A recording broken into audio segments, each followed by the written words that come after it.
Hello, I'm Doug. Hi, I'm Jen. And welcome to the Crew of Japan podcast, a weekly podcast where we take you on audio journeys through Japanese culture. Welcome back to the Crew of Japan podcast, Season 4. Woo! Springtime is here, and just like the cherry blossoms sweeping across Japan right now, the Crew of Japan podcast is just about to go into full bloom. If you couldn't tell by the title of this little trailer, it's time for Season 4 to make its debut. It has been quite a long time since you've heard from us, but we are happy to announce that Season 4 is underway. Yes, sir, that's right. We here at Crew of Japan podcast are thrilled to announce that Season 4 will be debuting this Friday, March 31st. Just like last season, we felt this announcement deserved a little more than a tweet, a reel, a TikTok, or something like that. So here we are, dropping this little audio nugget in advance of our season launch on Friday to give you a little taste of what's to come. The crew has been hard at work over the last few months putting together some great interviews and conversations with a wide variety of guests on some awesome topics, like the evolution of Pokemon and Pokemania, with the author of Monster Kids, Daniel Dockery. Just through sheer kind of consistency and a constant sort of self-reinvention where every video game makes such a concentrated effort to attract a new generation of fans, it's easy to see now in retrospect why it's now at the forefront. We have finally joined with us Norm Nakamura of YouTube channel Tokyo Lens, and he shared his love and passion for Shamisen with us. Unlike a guitar where you can pick up and you can learn a song in an afternoon or something, maybe get good at it over a month, the Tsugara Jongarabushi, to perfect my rendition of it, took me between a year and 2 years of playing anywhere between 5 and 7 hours a day. Exploring everything Hiroshima has to offer with founder of Inbound Ambassador and host of Seek Sustainable Japan podcast, Joy Jarman-Walsh. Hiroshima has a center, and it's all emanating from the Peace Park. So there is that's the sole downtown of Hiroshima is around Peace Park. And then you've got, like you said, the shopping street. You've got the Okonomiyaki Mura where you can get the local famous dish. Talking Super Sentai, Kamen Rider, and Tokusatsu as a whole with Geki Chopper from Gekiranger himself, Sotaro Yasuda. Gekiranger is like more action than the other Sentai. So we had to fight on our own before the transformation. I think we have more chance than the other Sentai series. Yeah, it was fun.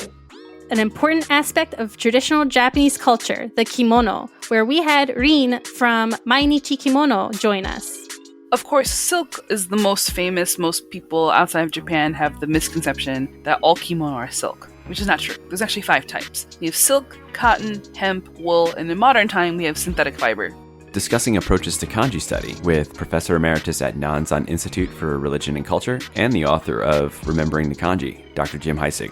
So then they come back and say, do you have any other advice? I said, well, I don't think classrooms are a good way to learn characters. You may find that you learn 20, 30 one day, you may learn 50 another day, and then you may learn 5 the next day. Well, everybody in the classroom is not going to go at your pace, so you really have to do it on your own. You'll hear about art from Rachel of TravelBug Art. I've thought a lot about why did I end up painting landscapes after I disliked them, and I think I was so moved by what I was seeing in Kyoto and in Japan and just kind of the affection that I felt for the place that I was living and experiencing that I wanted a way to keep it forever. Celebrating Japanese mascots with Japan's top mascot expert, Chris Carlier of Mondo Mascots. Quite often, I'll post something online and people will say, what next? A mascot for a funeral home? And whenever anyone says something like that, I look it up and it usually does exist. We also have some other past guests coming back, like Chris Nilghe of TDR Explorer and Shinichi of TabiEats, to talk with us about some other great topics like themed cafes and ramen, along with so many other guests that we have in the works still at this point that we can't really say too much about, but you'll find out later in the season.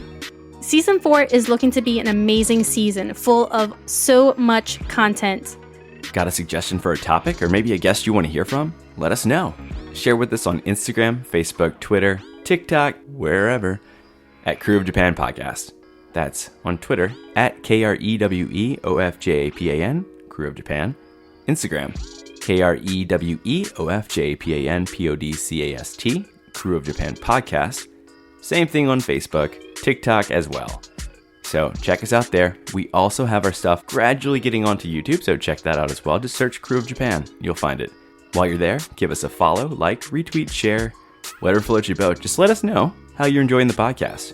And then, maybe you prefer to provide feedback in a private setting, something that's not as public as a comment. Hit us up on our email, crewofjapanpodcast@gmail.com. krewofjapanpodcast@gmail.com. Speaking of feedback, if you're enjoying what you're listening to right now, or maybe what you enjoyed last season, or season 2, or all the way back in season 1, feel free to leave us a 5-star review on your favorite podcast streaming app. But seriously, any and all support is greatly appreciated. And if you haven't already, and you're listening to this right now, make sure you hit that subscribe button and get those notifications right when those episodes come out. This is a season that you're not going to want to miss. We are so hyped for season 4, you have no idea. We can't wait to share it with you and look forward to taking you on these audio journeys through Japanese culture together. You'll hear from us for the premiere of season 4, Friday, March 31st. That's it for today. Until next time, see you Friday.